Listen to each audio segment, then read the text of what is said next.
Hello everyone who is here for this continuation of my SKA and Sherma art piece stream. Apologies if anyone was on the previous video and then got kicked off of that previous video.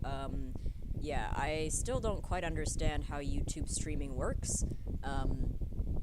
Let's correct that and say I still don't understand how most of these media platforms actually work.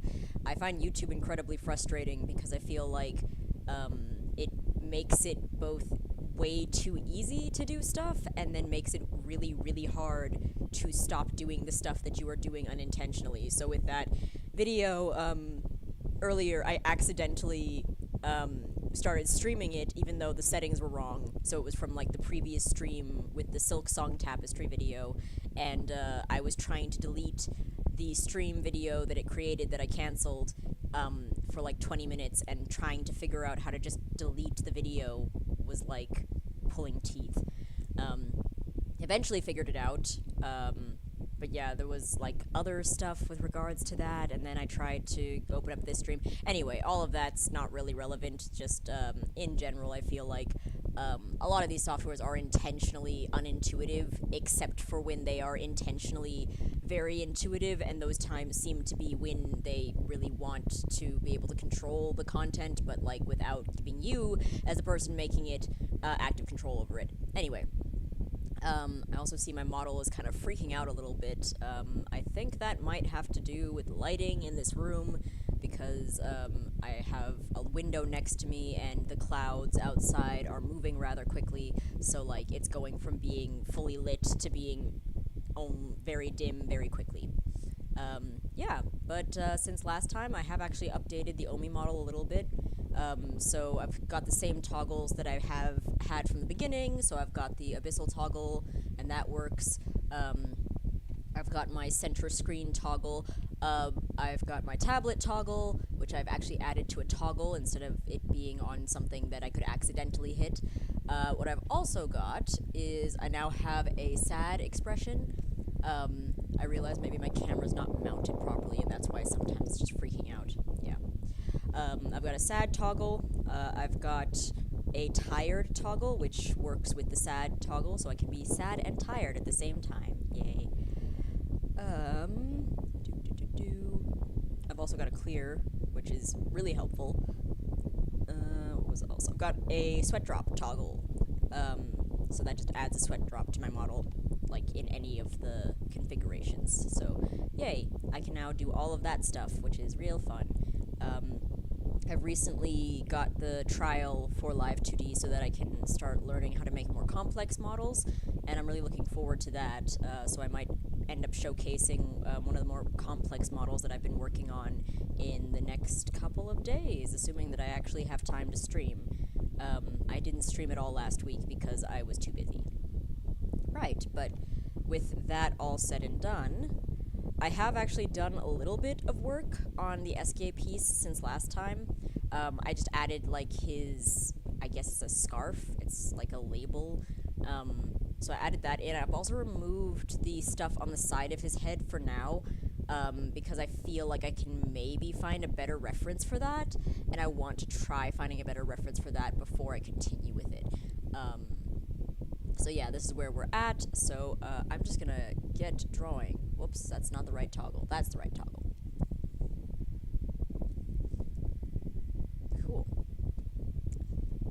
So for anyone who was here last time, you know that I have been avoiding doing the patterns on SKA's outfit for basically this entire time. As it turns out, the scarf that he wears kind of covers a lot of that pattern anyway, so a lot of the work I did ended up being useless. Yay. Truth be told, that's pretty common if you draw complex characters of any sort, especially from reference, especially if like you're not really going based on a specific plan of action of like, oh, I'm going to start here and then go here and then go here. You are going to realize that, like, oh, I've just spent quite a bit of time making something on the face, and then there's hair that covers it, or something like that. So don't get discouraged about that. Like, that's just kind of par for the course. And frankly, at the end of the day, it's the process that is enjoyable. In particular, I find the recording process somewhat enjoyable as well, so there's a degree to which, even if I do something and I end up having to change it entirely later, I feel like the recording process means that I am still able to keep record of that thing as it's happening. And I think that there's value in that. In fact, I think there's a lot of value in general of just like, for lack of a better way of putting it, wasting time. Like, I know, especially in this fast paced modern world that we all live in, time is money and money is everything. So, doing hobbies that are seen as being wastes of time is frowned upon. But, like, I feel like that kind of leads to a more philosophical argument about what time itself is, specifically what your time itself is. Because, if your time is only valuable if you spend it being productive, then that raised the question of what is being productive, at least for you. I think for most people, being productive means being active, like doing work, but work is also categorized based on, what you determine that to be. If work to you is what makes you money, then being productive means making money. If work to you is doing something that gives you intrinsic value, then that is also valid. But then you have the question of, is the thing that you're doing within that time frame something that you consider productive, or is it wasting time? Not to get all philosophical, but I'm gonna get all philosophical because I feel like it. It feels as though, for a lot of people, there is this conception that doing things for fun is unproductive and therefore does not have value, or that doing things for yourself has no value because you're not making money within a company setting or within the setting of wherever you work or wherever your family household is. And at the end of the day, the things that one values are subjective. They are valuable to each individual in what they find is valuable. The other day I was having a conversation, sorry, that was a burp, with someone that I am currently working with, and they were just saying how excited they were because they were going to be doing a craft day this weekend. And they were saying how, like, they have been doing these craft days every month for, like, a long time, but, like, this is the first time where more than 3 people were going to be the ones showing up. It was going to be, like, 30 people. So they were excited and maybe a little bit nervous because they felt like this was going to be a very big event, and it was for them. But it was also a thing of, like, the amount of excitement and joy that they had, because for them, and this was something that we were discussing, they felt like, well, they hadn't actually been doing a lot of stuff that brought them a feeling of value. This is an individual in my life who I've always been very interested in talking to, because this person is always very driven, I think, by the value of doing things that they find meaningful, which I don't think a lot of people do that. Like, I might be wrong, it might just be like my friend groups, but I feel like most people that I talk to as an adult lady, most people that I talk to don't really have an intrinsic sense of, what is valuable to them outside of living. Like, we all want to live, we all want to be able to afford to live, we all want to be able to afford to support the things that we want to support, whether that be like a family or a dog or, just yourself. But yeah, this individual, I've always enjoyed talking to them because they've always been very driven, I think, by the idea of doing things that are interesting to them. And the things that are interesting to them are the things that they value more. than anything else. Um, and I think a lot of people would be like, well, yeah, that's obviously like the things that you like are going to be the things that you like, and therefore they're going to be the things that you value. But I've also met quite a lot of people, including myself, where the idea of enjoying something simply to enjoy it isn't really looked at favorably. And I've mentioned this quite a lot of times. I won't mention it again and, like, talk anyone's ear off, but there are times in life, I think, where people don't really know what they're doing or why they're doing it. They're just kind of doing it for the sake of doing it. And I think a lot of people get to a point in life where they feel really lost, or they feel really um, unenthused by getting up every day and doing whatever they've been doing, just because they don't really find any sort of intrinsic value in what they're doing. And I mentioned, like, this is very philosophical at the end of the day, and it is. But yeah, if you're not fulfilled at the end of the day, then what are you actually doing? What's the point of what you're doing? And that's, I think, a question that not many people have the answer to. Um, I've definitely had conversations with people who kind of look at that question with cynicism. Like, it's sort of like, oh, there's no point in looking at philosophy when we gotta live, We gotta live to live, so why are you asking me these philosophical questions? And I just find that really interesting, and really sad, because I feel like if you, as a person, are so cynical or so jaded or so overwhelmed by the necessities of your life and what it means to be alive, then I don't think you're probably going to be very happy. And, like, happiness is also subjective. I've also definitely met people who kind of look at the idea of happiness as like, well, happiness is just how much stuff I have, or how much money I have, or how successful other people tell me that I am. Um, and, like, sure, that's valid. If that's what success means to you, then, and that's what happiness means to you, then, no one can fault you on that. I'm just gonna turn on my, no, that's the Sherma reference. I've got a reference somewhere for Esquier here that is off. There we go.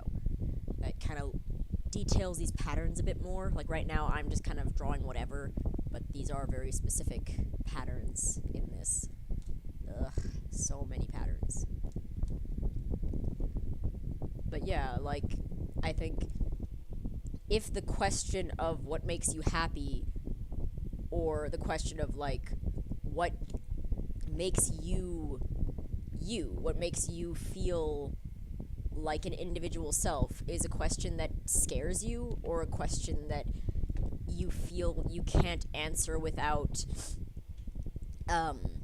insincerity in it, then I think that maybe says a lot about where you're at.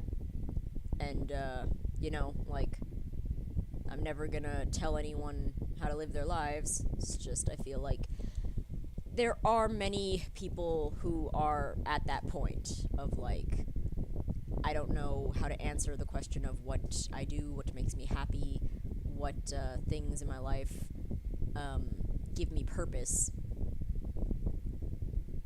And if you do have the answer to that for yourself, then good. Like, continue to have those things. Continue to seek those things out. And that's probably all of that any of us can do in the end.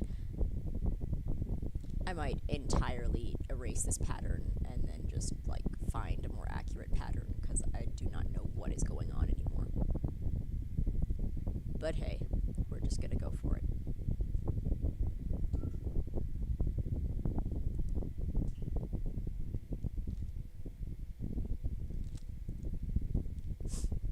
I'm also quite sniffly today. Like, I'm normally pretty sniffly. Today I feel like I'm more sniffly than normal. It's just pollen. Like, there's so much pollen right now. Like, it's crazy, because normally I do drive, and normally when I drive, I park under a tree, because even though I live on a property that is rented It is a shared property with the family um, who I am renting from, and they have, I think I've mentioned, a lot of kids, so they also have very large vehicles, because I don't know what it is, maybe because you need more space for more kids, but I'm also like, okay, but to what end? Um, but yeah, they've also got like very large cars, which currently take up the parking that is there. So like the parking that is available for me and my partner are, um, well, there's like one garage space only, and then the other parking is like under a tree.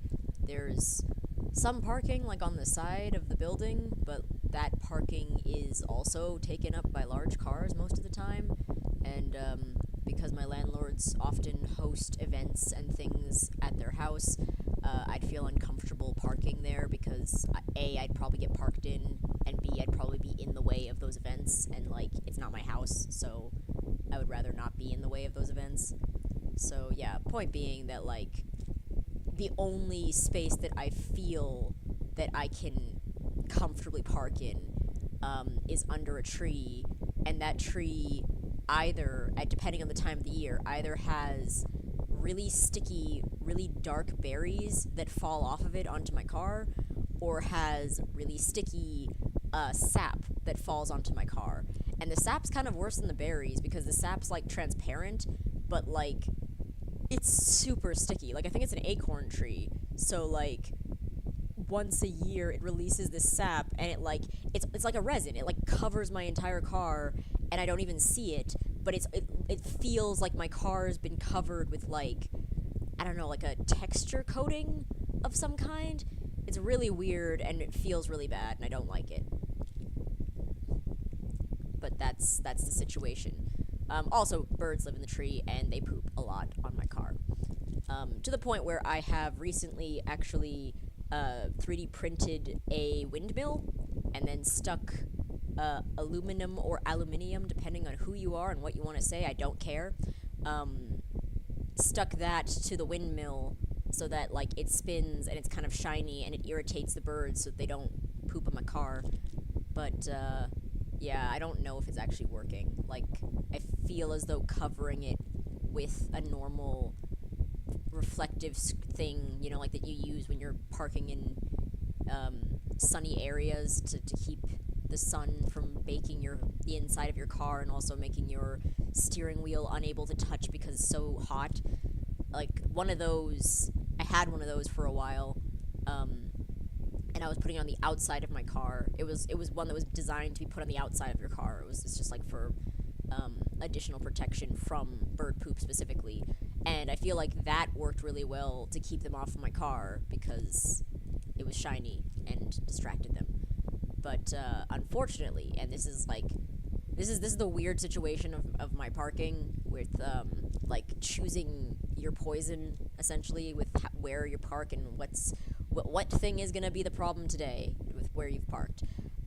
If I put that on my car, if I put that like shiny reflective thing on the outside of my car, it does keep the birds away, but I have to attach it to my car using the door. Like I basically just, there's like flaps that you slam into the door and then it's attached to your car. Without those flaps, it just blows away because it's also like the windiest place in the world. I've mentioned like the storms, but the wind is also a problem. So if I were to put like a full car cover on it, it literally just blows away. I've tried. So I have to slam it in the doors. The problem is my car is like 5 million years old. So the seals on my doors no longer function. Which is fine. Like, at the end of the day, I'm not a car person in anything but functionality. Like, as long as the car drives and it can get me from point A to point B without me dying, that's all I need. But because the seals in the doors are really old, they don't work properly. If there's anything, like even the smallest thing in the door, they cease to function. So what was happening was I had this thing stuck in my door for like days at a time because I was only driving like twice a week. And while it was stuck in my door, the rains came because yeah, I basically live as people know in like the most all the weather all the time place in the world. Um, and the rains came and water got into my car. And if you've ever had water get into your car from the outside world, who boy is it not fun? Because it soaks into everything and your seats get wet. And more so than that, if you then have humidity immediately after the rain, it causes the inside of your car to get kind of mildewy and weird. So I had to go and clean my car entirely. Like I had to go and get a vacuum and like vacuum out the entirety of my car and clean it out. I had to get desiccant packets and put them in my car so that it could dry out the areas that had become all mildewy. And then I had to like get it cleaned properly by like someone at a gas station who could, properly like get all of the gunk out. That not to mention that like there's biological materials that start to grow in wet environments, but I will not talk about that because that is gross. Anyway, point being that with all of that in mind, I do not use that apparatus, at least not during the rainy season. But the problem, as probably a lot of people can immediately deduce, the problem with the rainy season is when is the rainy season anymore? Especially in Johannesburg, I feel as though the rainy season has been slightly moved up every year for the past 10 years. Like, it used to be sort of like the rainy season is going to be November and the beginning of December, and then after that, we're done. But it's slowly been encroaching further and further, probably because of global warming. So yeah, I'm just at a point now, and we're at a point now as a species where like can't really tell when the rainy season's gonna start and when it's gonna end. It's just whenever it is. So the result for me of that fun fact is that I do not know when it is safe to put the covering on my car that keeps birds away. And generally I don't, because it's a lot of effort to try and pre-plan such things, and since I don't drive often, I'm not, like, actively thinking about it. Like, in general, I don't really think about anything to do with, like, the well-being of my car, unless it's the annual service that it needs, or it's like I'm currently driving it and something is wrong. I'm not really thinking about it. So, yeah. That's the issue that I'm facing, is my car does not have any sufficient protection at the moment, but there are birds, and I cannot adequately protect it from those birds. So windmill is the current attempt at protecting it from birds. I have no idea if it's functional. Like, I only put it up yesterday, and I mean, like, I came and looked at it earlier today, and there wasn't really anything on my windows, but at the same time, it's like, it's only been a day. Like, the birds will come and poop whenever they come and poop. So, yeah. Okay. Now, how these patterns line up with each other is something that I'm not quite grasping from this reference image. Like, it looks like they kind of come up and meet somewhere over the shoulder. I also can't really see properly with how this is meant to look. Like, again, I mostly want the impression of this. Like, this is going to, by the end of it, be a very impressionistic version of Eskie and how he looks. This is why I don't really like characters that have a lot of tiny details going on in their outfits. Like, I used to draw a lot of Genshin Impact characters back when that game actually had a following and was popular. It's definitely fallen out of popularity in recent times. But I used to draw a ton of those characters back when it was popular, and it was, like, the most requested of the fan art things that I did for Patreon. And I hated them.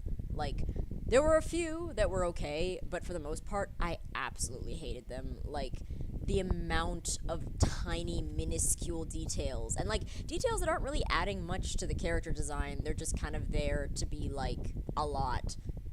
Like, I mean, if you just look at any of those characters, there's like so many patterns and tiny beads and tiny diamonds and on those characters. Like, it makes them a nightmare to try and reproduce by hand. What I mean by that is, like, if, for example, you're trying to do, let's say, an animation, and you have a character that has all of these tiny details, if you then send that character to someone overseas, or just to someone else, you send that character to someone else and you say, here's the character, redraw them. The more tiny details you have, the more opportunities that is for someone to miss something in that character design, which means that either you have to simplify the character design quite a bit for the sake of not needing 5 million years to animate, or it means you're going to have a lot of inconsistencies across the animation as it's being done.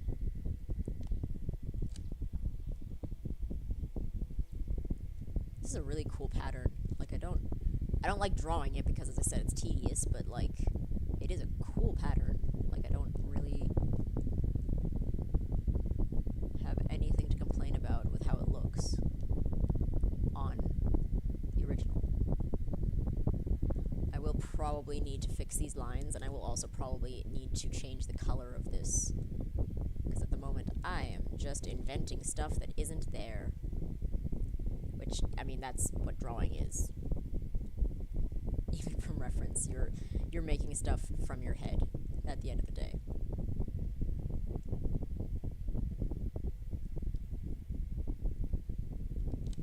I'm gonna have a sip of water.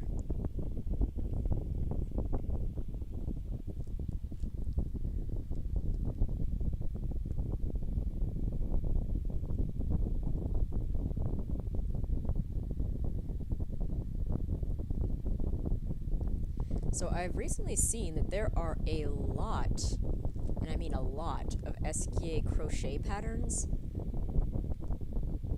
And I'm really tempted, honestly, to A, learn how to crochet, and B, buy one of those crochet patterns to give to someone that I know knows how to crochet. Like, it's a skill that I do want to learn at some point. I hesitate because there are certain hobbies that I try to avoid picking up. And also I think the amount of counting that is necessary, and like keeping count that is necessary with something like crochet, is going to make it more difficult for someone like me with my brain chemistry that may or may not be ADHD. I feel as though if I start counting something, I kind of immediately lose count as I get distracted by other things, and, you know, counting's boring. Not boring, it's understimulating. For me, specifically. So I don't know if crochet would be something that I'd be able to get into. I've never tried, so I will definitely give it a try. I have tried knitting, and knitting was not something that I really excelled at. Like, for me, the knitting, because for whatever reason, like, in geography classes, we did knitting sometimes. I think it was just one of those things where it was like the teacher was hungover, and they were just like, oh, okay, well, you guys can knit. I don't want to teach you stuff today. It was really weird. But, the knitting that I did during that class was, like, it was a thing. Like, all I ever learned how to knit was a scarf, which is essentially just a straight line. What kept happening, though, was my scarves would get really thick the further down they got, and, like, they'd just be, like, completely inconsistent in, width. And by the time I got to the end, like, I'd have a scarf that was way thicker at the end, because I was adding loops to the knitting line, or whatever you call it. I was doing something weird, is the point, and, you could definitely tell. It was not a good time. at the end of the day, like, everything we knitted ended up being combined into one giant blanket, which was then donated to a homeless shelter. So, like, it was good for that, at least. That is the at least that I can say. Okay, cool. Let's just move this up. There's a lot more to this pattern. I don't know if I'm going to have the energy to address any of it today. I, once again, have, like, other things that I want to do today. For once, eating is not one of those things, because I just ate. But I have some, like, side projects that I'm working on, like, self projects, nothing that's, like, commissioned. Like, I do have commissioned projects, but generally I don't do commissions on weekends, and if you do commission me, and you're like, why don't I respond on weekends, it's because it's the weekend. It's literally the day that's been designated to be my day, so leave me alone, please. That was a joke. You can definitely message me on weekends, I just won't respond to those messages until Monday, because I turn off my phone on weekends. But I've also found in just, like, my life, just, you know, continuing on the babble, but I found, like, the weekend's the time when people contact you for nothing. Like, the friends that I have are lovely people, and I do enjoy talking with them. But anytime any one of those friends text me on the weekends, it's like, it's never anything that's, like, interesting or worthwhile for me. It's always like, hey, I just finished this thing. I just did the dishes. And I'm like, okay, cool. Did I need to be informed of that? Maybe, but I don't know why. I don't know. I also feel like spam comes through on, I mean, that makes sense, because, like, that's when people are actually more receptive, because they're at home and they're probably relaxed a little bit more than they would be normally. So then scam calls come through on the weekends, and they're like trying to get you to buy something or something. Okay, so I don't know what happened here. Somehow the patterns layer, well, I do know what happened here. What happened here was I drew into the patterns layer on a layer that I didn't mean to draw into. So now when I'm trying to change the color of the patterns, it's affecting other stuff that it shouldn't be affecting. I see the same things kind of happening down here, like this bit, I assume. Okay, this bit's part of the normal SKA shape, so I will need to fix that by hand, unfortunately. Also, what has happened here? Okay. So I've drawn this pattern, but I think I've drawn it incorrectly, which is why that keeps changing. That is annoying. So, the fix for that is going to be to somewhat manually do this. I think something else that's worth mentioning when it comes to any sort of drawing or painting or, like, relaxation practice, let's call it, in which you're gonna kind of turn your brain off and just do it, you are gonna make mistakes. Like, you are going to try and plan for something and then end up messing up that planning, and that's fine. It's not the end of the world if something goes wrong. It's just about how you plan to fix it. And unfortunately, sometimes you mess up so badly that the only way to fix what you have done wrong is to erase the thing, or in our case, to merge everything into one layer and then just start painting it as though it was one layer, one page. Like, at the end of the day, everything, especially drawing, is risk and reward. Like, you're taking risks when you start a piece. You try and plan ahead to mitigate those risks, but no amount of mitigation is going to stop something from not going exactly as planned at the end of the day. You've just gotta be able to damage control when you get to those points.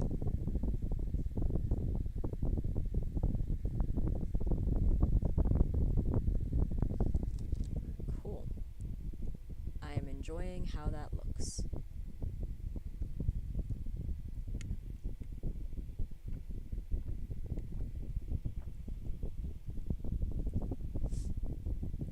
So one of the models that I'm working on at the moment, I'm trying to get the ability to chew, like to make mouth movements that look like chewing.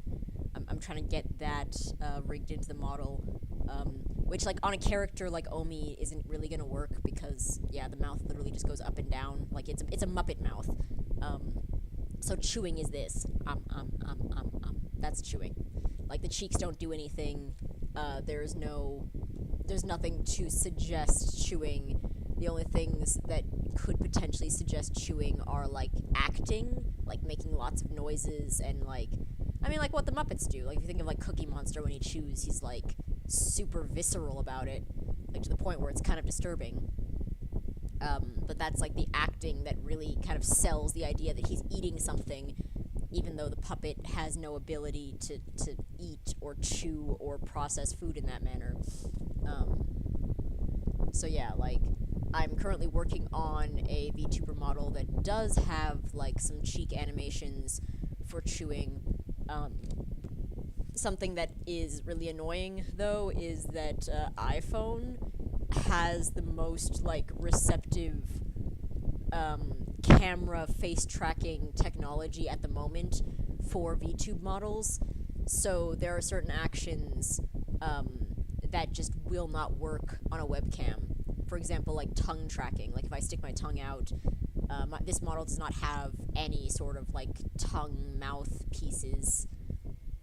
But if it did, it wouldn't matter because I'm using a webcam. So that webcam would not actually be able to process the information of a tongue sticking out and track that to a face.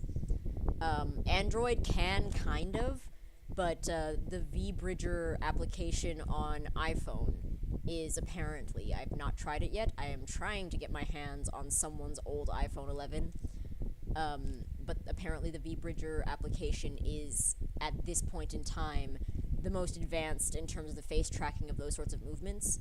So, like, if you go into Live 2D, they actually tell you when you export the model, like, if you're going to try and do tongue tracking or that sort of thing, that's only going to work on iOS. It's not going to work on Android. I don't know how it's going to translate with the cheeks. I am hoping that I can get away with something. I mean, that something might just have to be a toggle, and that's fine. But yeah, like, I'm learning a lot in learning to create these models. I guess just about, like, VTubing as a practice, let's call it. Like, I was aware of it for a long time. I don't think I really watched many VTubers, like any of the, like, Iron Mouse and any of those, in anything other than, like, cameos in other things. Like, in general, I've not really been that present on social media, period, in my adult life, which I feel is for the best. Like, I'm aware of stuff happening in social media. I am really aware of, like, how useful it can be as a tool of communication, but I also feel like right now, especially, a lot of platforms are just oversaturated with stuff that's just about trying to sell you other stuff. And that's something that really just, I can't get on board with. And the degree to which, like, I can't actually do things like TikTok because I log in and it's just immediately, like, bombardment of stuff. And then it starts triggering my, decision paralysis because I'm like, okay, well, where do I go? What do I do? And, I think the average person's, like, first time experience on something like TikTok is gonna be that. It's gonna be like, where do I go? What do I do? This application is shoving stuff in my face, and it's like, to me, it feels like it's yelling at me.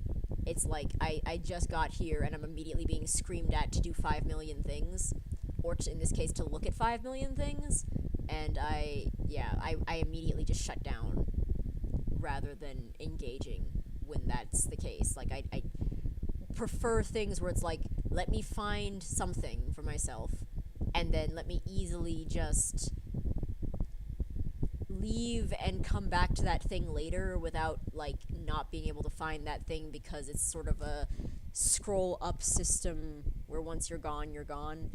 I hate that. So yeah, I'm not on TikTok. Like I share my stuff from Twitch to TikTok, but like I haven't logged into that TikTok in several years. Like I don't know what's going on there, and I don't want to, and that's fine. Sipping water. What was I talking about? I was talking about stuff and things. And TikTok.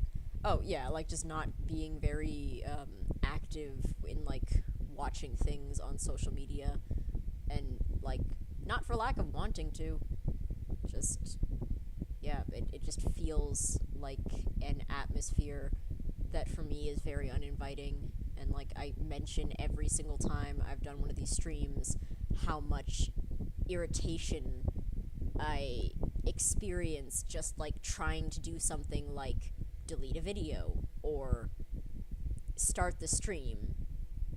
Like I'm figuring it out slowly. I'm under no misimpression. I'm under no impression that like a lot of my feelings towards these applications aren't my inability to use these applications the way they were designed to be used. I just don't want to. So I probably won't. What I will say is that weirdly, Twitch has so far been one of the most easily accessible for me applications, because it's kind of just like, as like you set it up once, and then once it's set up like that's the only painful part, is that it's set up once, and then once it's done it's set up forever. Like obviously that's not the case. You still have to change things around. Like if I start a new stream of like new content, I do need to like change the tags and stuff, and I wasn't aware of how that worked for a long while until one of my streamer friends actually helped me to do that. But for the most part, it's been very like, okay, press the button, make sure the mic is on, make sure that the model is doing its thing, and then it's done. I don't know, like it feels doable to me. Whereas there's all these other platforms where it's like setting up a stream is a 12-step process, and you need to make a subscription plan before you can actually get going. It's quite annoying. Alright, so I'm at this point where I want to start adding his face paint. So this bit's gonna be really fun because SKA's face paint is not one solid line. Like, it's chipped in a lot of places, and getting that effect is something that can be done in a multitude of ways. So how we're gonna get that effect is gonna be interesting. I'm gonna enjoy giving it a try. So first things first, I'm gonna make another layer. I do want to do this on a separate layer because I don't know yet how I'm going to achieve this, so I want to give myself as much wiggle room as possible. So let's just call this layer face paint. Once again, PSA, label your layers. I know I don't. Don't be like me.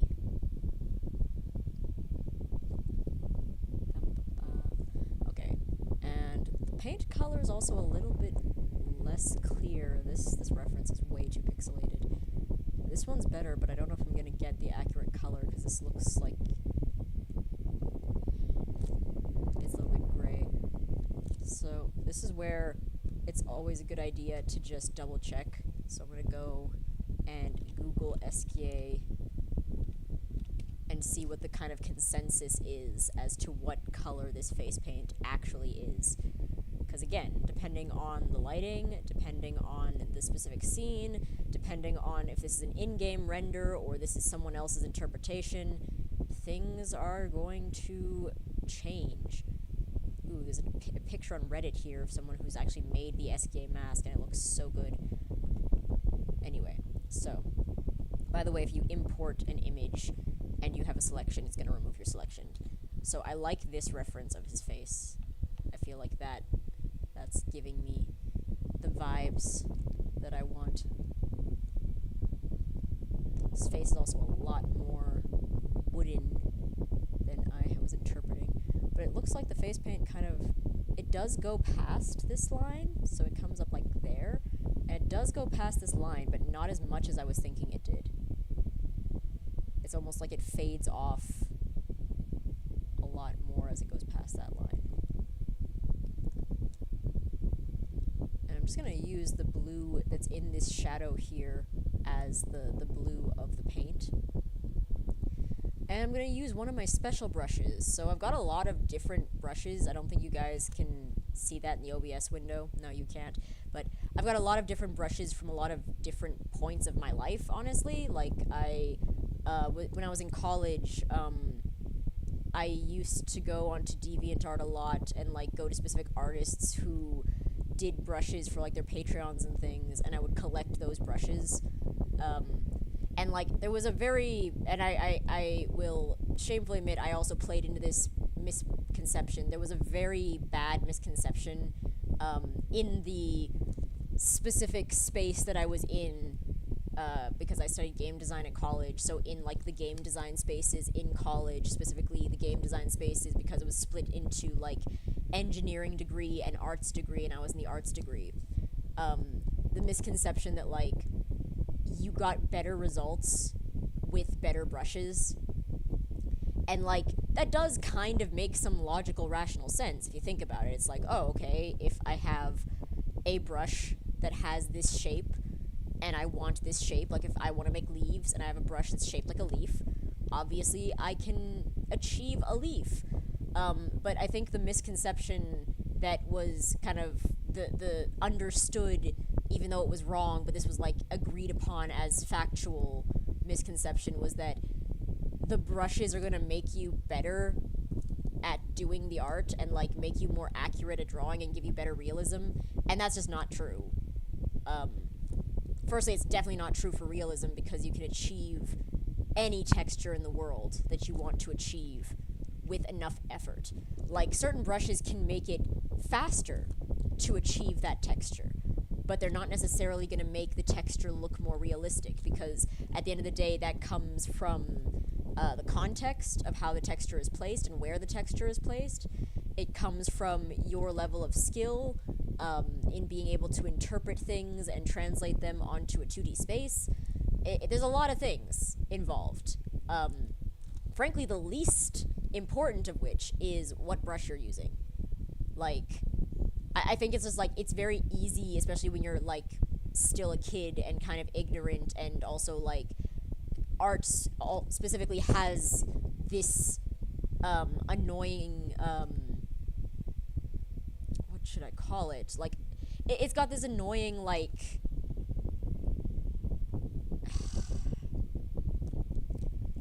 preconception, misconception. It's just, like, it's an annoying thing that, like, people who draw and who enjoy drawing get put into a box of, well, if you're not amazing at drawing, which is also, it's like, that's a subjective thing, because different thing, like, Picasso was amazing at drawing, but he didn't draw realism. He drew things that he enjoyed drawing, and those things are now seen as, like, relics of artistic history. But, like, most people wouldn't look at Picasso stuff and be like, ah, he couldn't draw, you know? Or if you are, then you're just really weird, I think. So I think because of those conceptions about, like, if you want to draw for fun, you have to be good at it. And it's a catch-22 situation, because it's like, what does it mean to be good at something that is subjective? Because that's determined by whoever is looking at the thing, whether it's good or not. Like, you can have something that's super realistic, that doesn't necessarily mean that it's good. Or that it's art, even, you know? Like, realism is not the be-all and end-all of art. Like, I do semi-realism, and that is simply because that is what I do. Like, that is the path that I have fallen into. But, like, the stuff that I want to draw is mostly fan art, so it's like, it's mostly other people's characters and designs in various contexts that I kind of want to see drawn in my context. And it can get really annoying at times when people are like, oh, but you know, because you can draw, you're allowed to. I think it's the gatekeepiness of artistic whatevers that really bothers me. And like back when I was in college, oh right, this is on a separate layer, so that's why I can't get this to blend nicely. And yeah, back when I was in college, it was a misconception that was very prominent and was like just kind of like accepted as a thing, even though it really shouldn't have been, because that makes no sense and also is bullshit. That yeah, like you had to get all the brushes, like the best brushes, and that would help you achieve some sort of artistic prowess, which it does not. But yeah, in college, it was very important to me to get all the brushes, is what I was trying to say with this very long-winded rant about skill, drawing, and subjectivity. I was trying to get all the brushes.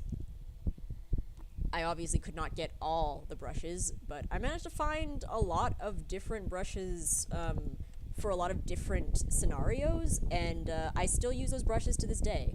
They're very useful. And I've got several brushes that I use when it comes to making stuff that looks sort of like tattered paint or like tarnish. I'm trying to see what this brush is actually called that I'm using right now. The other thing is, like, when you're just grabbing brushes from wherever on the internet, they're not named properly. Like, this folder that all of these kind of tarnishy, grease and rust-ish brushes are coming from is just called M brushes. Like the letter M for Mancy. And, like, yeah, the names of these brushes, like, clearly whoever designed these brushes was not that bothered with naming them in a way that made sense, because these brushes are named in order, from the top: Crosshatch Gesture, Big Fuzzy Gesture Tool 1, Dry Brush 1/number 1, Chalk Brush, I mean, that one's pretty self-explanatory, Crosshatch, which is self-explanatory, Frosted Glass, that's fine, Fuzzy Cluster Loose, tell me what that means, Wash W/bleed, tell me what that means, Ink on Rough, Granite, Hypnoline. Okay, that one kind of makes sense. That, like, I'll show you what Hypnoline looks like, and that will maybe make a bit more sense as to why it's named that. Let's just go closer. Make the brush bigger. That's Hypnoline. Looks like that. So okay, that one makes sense. That one I will accept. Jumble Grid, Leaf W/tilt and color. That one makes sense because it's gonna make a green leaf that's gonna tilt as you move it.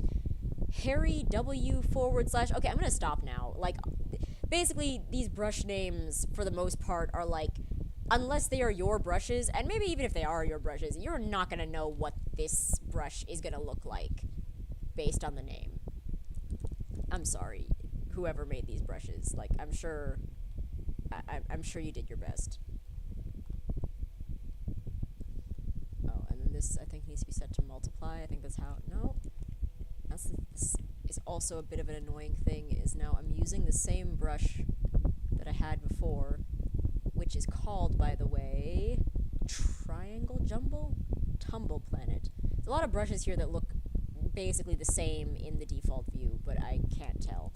So I thought I was using the same brush. I don't think so. I think this was the brush I was using.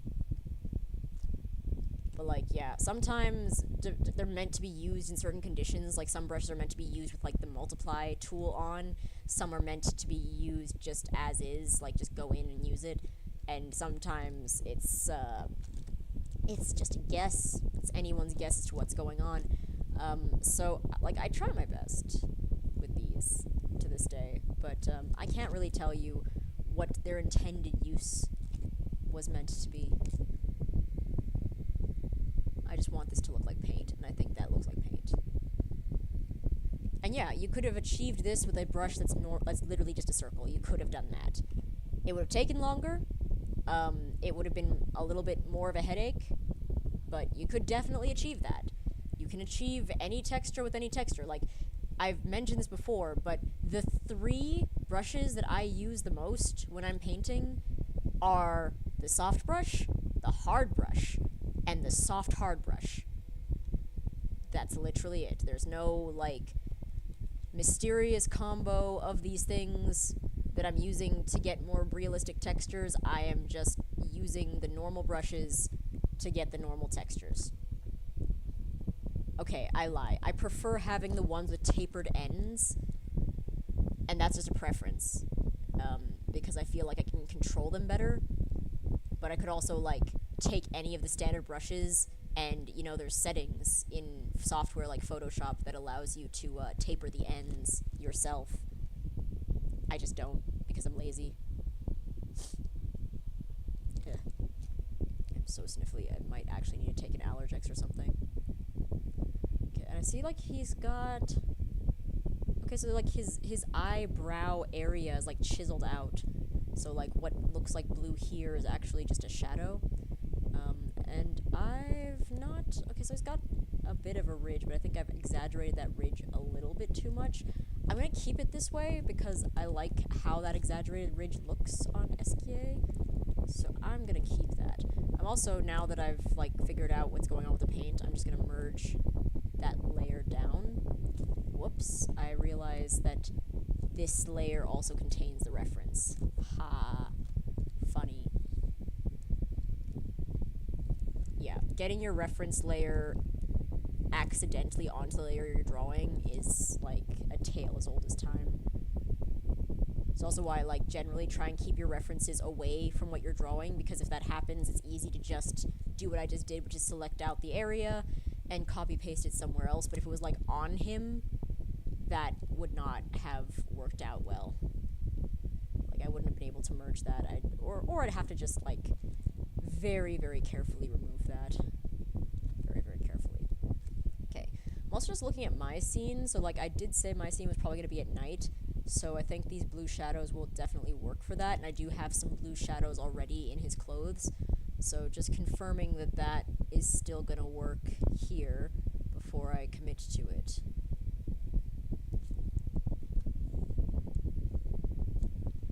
And I feel like I can make these shadows a little bit more gray.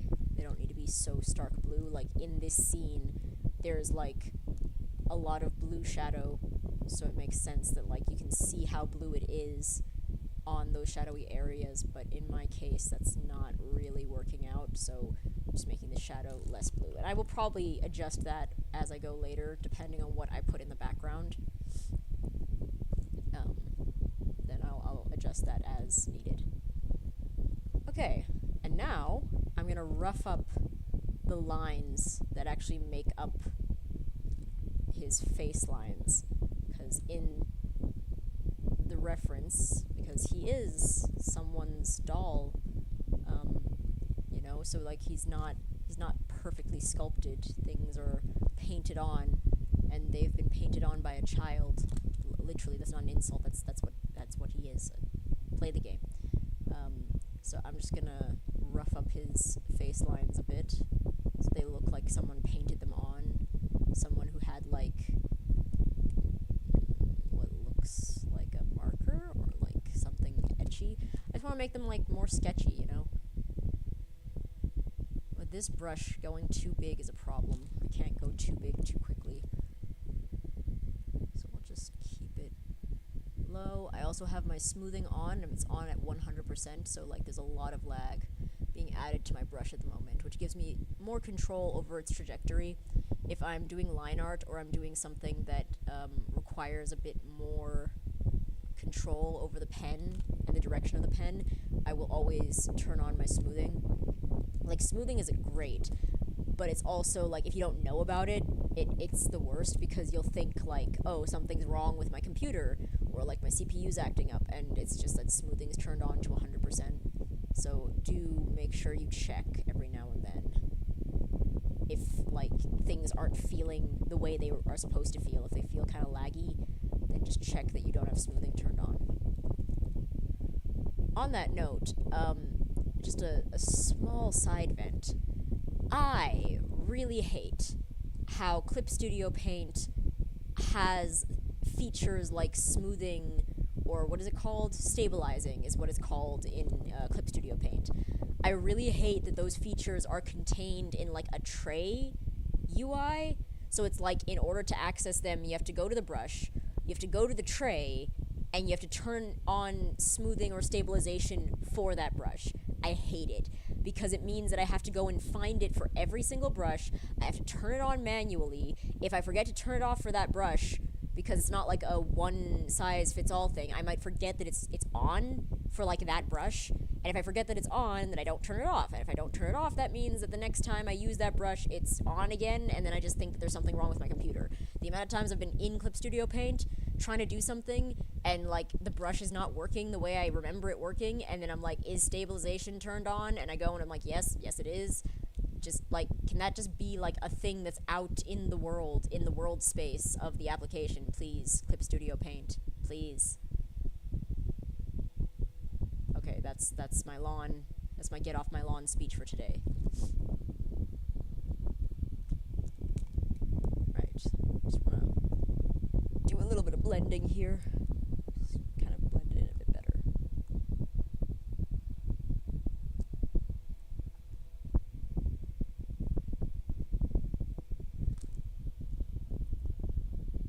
Yeah, so why am I mentioning Clip Studio Paint at all? As I mentioned, I am currently working on several, like, self-projects that I want to do for the hell of it.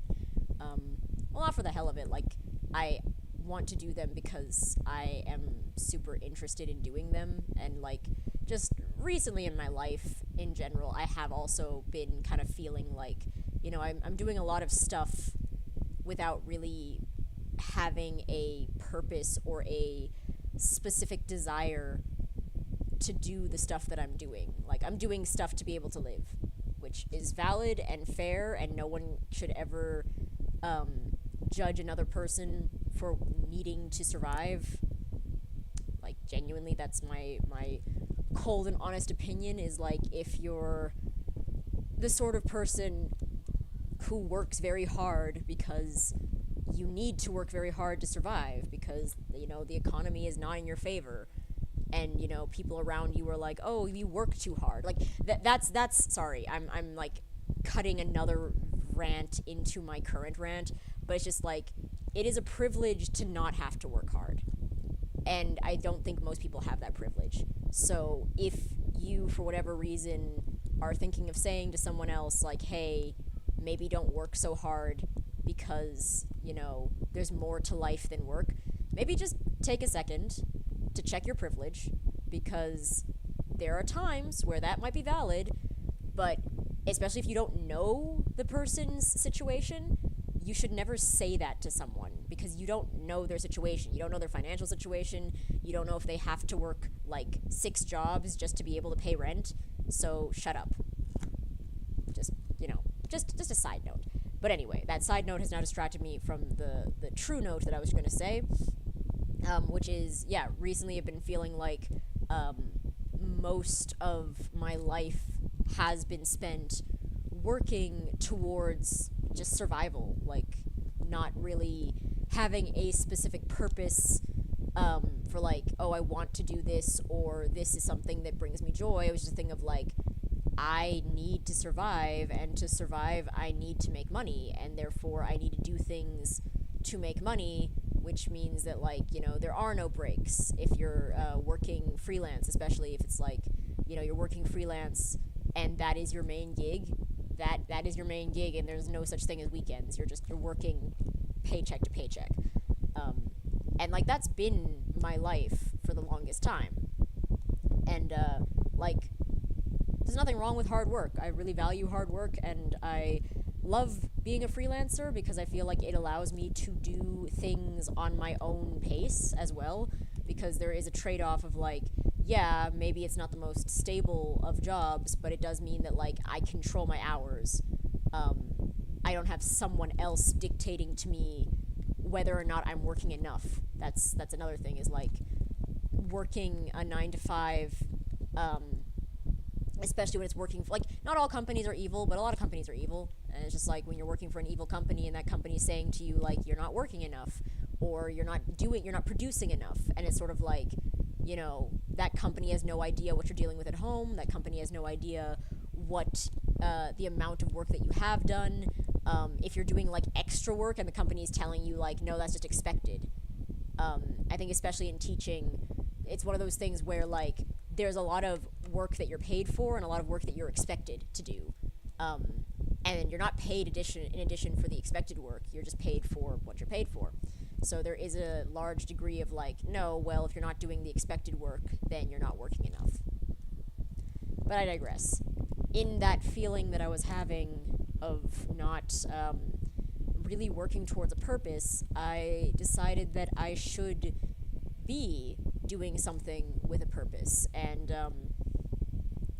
I think, unfortunately, as well, there's a lot of situations in the freelancing world that one might end up in which someone tries to dictate your purpose.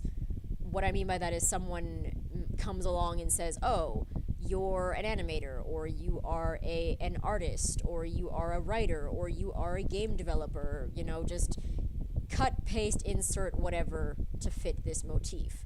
But someone comes along and they're like, I like your stuff, why don't you do this stuff for me? Why don't you make this thing that I want to make? And, you know, they might be like, I'll pay you, but more often than not, because these people are charlatans, they're not offering to pay you. They're just like, oh, well, you get value out of doing this, so just come do it, but like under my direction, under what I want to do. And, you know, especially if you're young and you don't know any better and you don't actually quite know what you want to do with your life yet, you might agree. You might be like, oh, okay, yeah, I'll try this out, you know, might make something of it. And like also no doubt they will say like, oh yeah, this thing is gonna make us millions, you know. And it's just sort of like situations where it's like, because you're not thinking in terms of you know, making millions, you're just thinking in terms of survival, you might be like, oh, okay, this is a good opportunity, let me do this. And like a good opportunity where I'm also allowed to have a sense of purpose, and, you know, someone's not going to tell me that I'm not working hard enough, great, I'll do that. Only to find out later that, like, yeah, no one can really give you purpose but yourself. So the people who do that are charlatans. There are people who are like, I want to get you involved in this project that I'm doing and I'm heading up, and I'll be the one to make the money from it if it takes off. And yeah, more than charlatans, they are time vampires, because what they steal from you is your time. They will tell you like, oh, okay, well, we're doing this project and you're working on at my thing. They're not going to do anything on the project themselves. They'll be like, no, you're the expert, so you do it.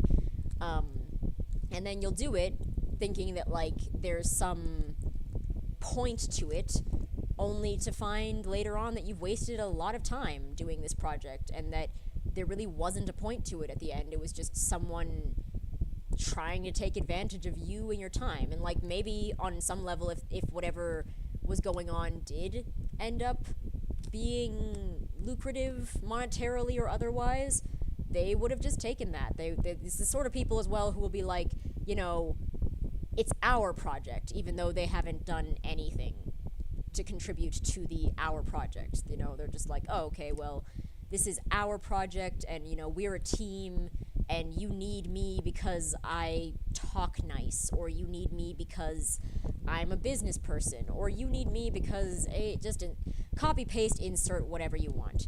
It's any situation in which someone else is like, you need me to be able to do what you've already been doing, is a red flag situation. And I don't know how I got here. Oh yeah, because I was talking about purpose.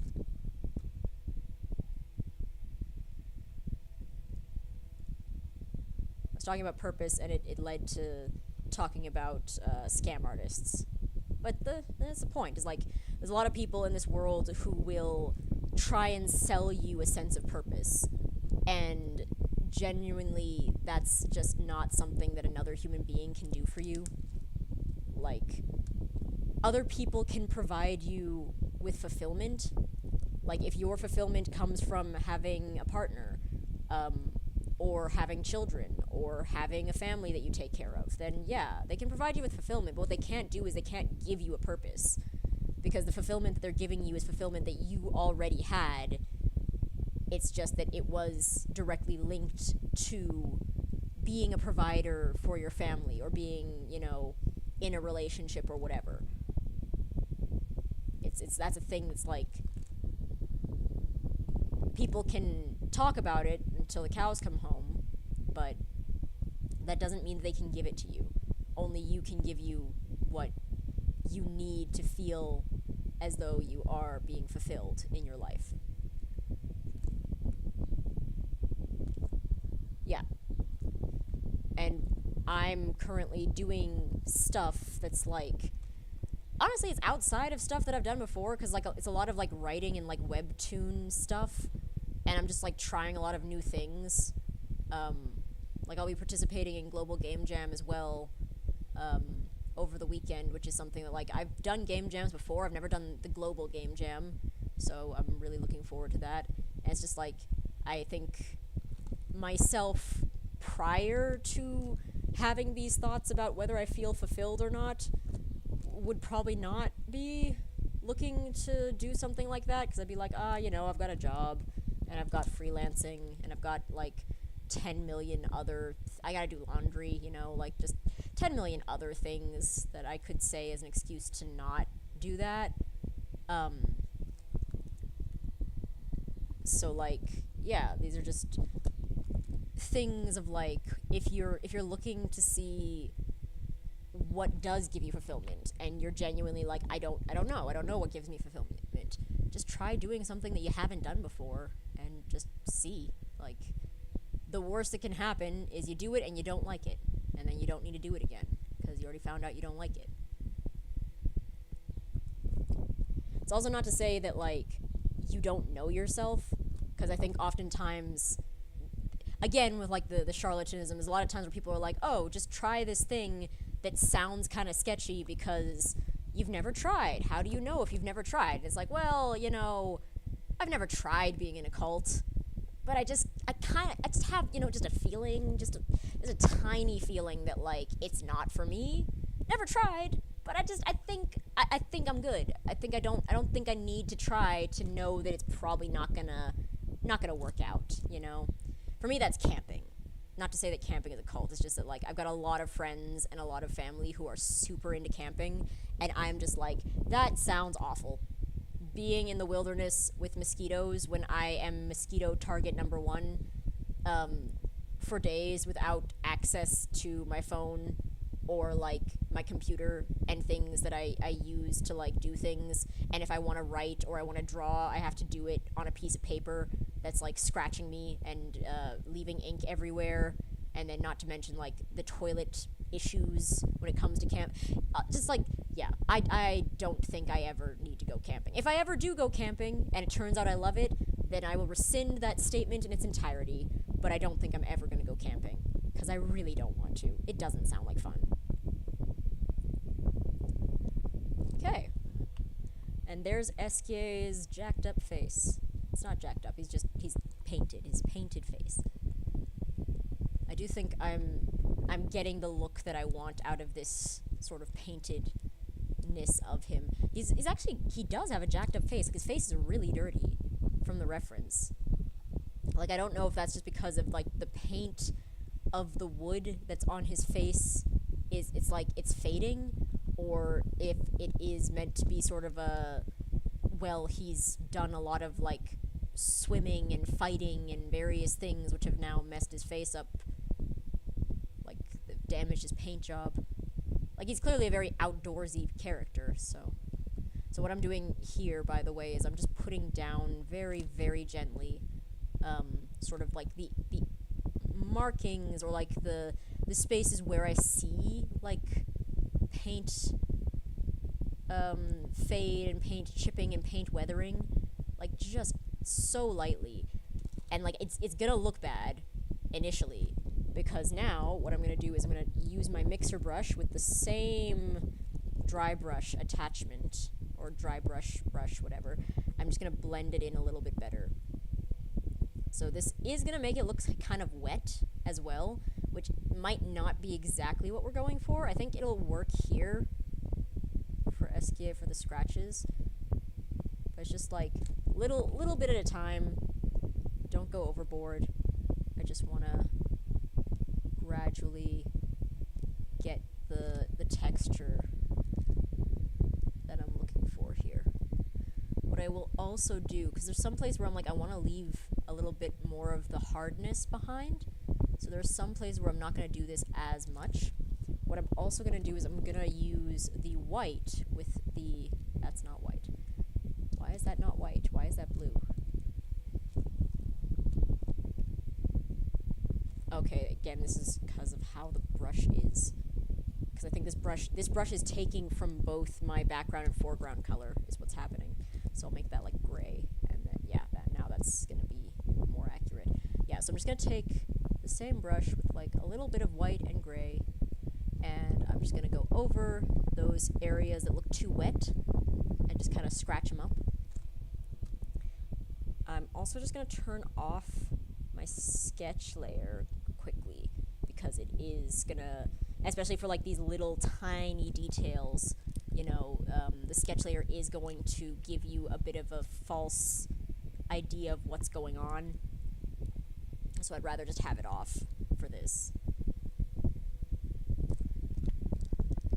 And like the one side of his face is way brighter than the other, so I do need to just be careful as I'm going in and out. I just need to be kind of careful about what it looks like.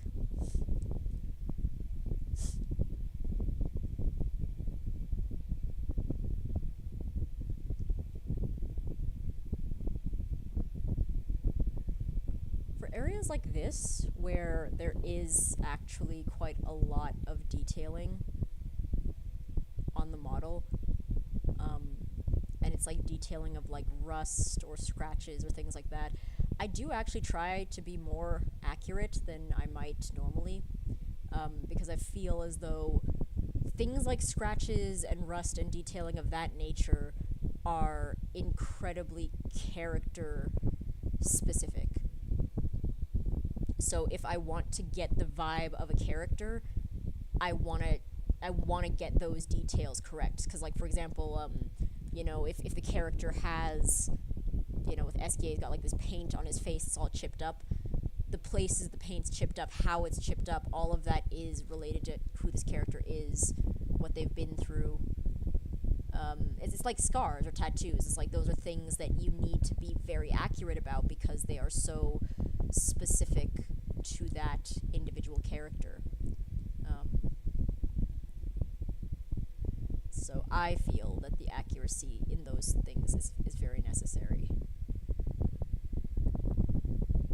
I actually am gaining a new appreciation for this brush because I can see how this is great for weathering detail, but I can also see like it's kind of works when used in conjunction with a mixture brush.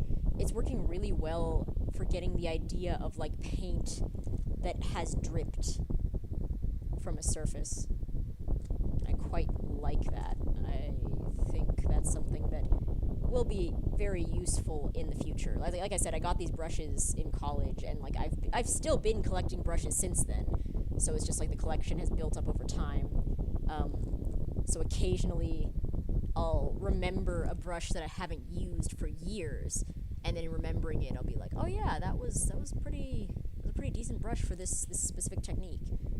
So like, it's nice to try and remember at times like those, wrong brush, which brushes were working in which scenarios. I think this one's definitely working in this scenario. I will need to go back and fix his chin because now his chin has been slightly erased in my hubris. There we go. Just putting his chin back. I think also, okay, so yeah, that does go over his head slightly. Might be a little bit too high. We'll see if that needs to be moved down. But yeah, I think this is looking good.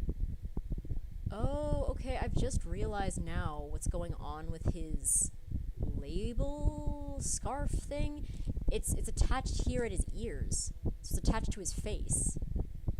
That's so weird. That's so weird and cool, but mostly weird. Alright, so we've got Eskier's face as nice as we can. Oh yeah, so the reason that I removed the outer spike crown sunflower face, whatever you would call it, at this point in time is that I'm going to try and find a reference that has it already like drawn, and or like a vector image, and I'm going to use that as a basis to trace it so that it's a little bit more even, because as I've mentioned, as I've been doing this, like I was really struggling to get it even and to get it to look more geometric and less organic. So I think I am going to cheat a little bit with that. We'll see. Like it might not be possible at all to do it like that. I might have to just bite the bullet and just draw it. But I want to at least give it a check before I make that decision. I'm also just gonna... Whoops, too much. This brush cannot be put on too thick, too fast. There we go. Also turn up that smoothing to 100. Yeah, I just want to kind of reiterate the detail of this line because it is quite a hard and thick line on his face here, and it kind of accents the slope of his mask. I might genuinely try making an Esquier mask just to have. Like, there's a lot of things that I want to 3D print just to have, and Esquier's face is one of them. His face makes me happy.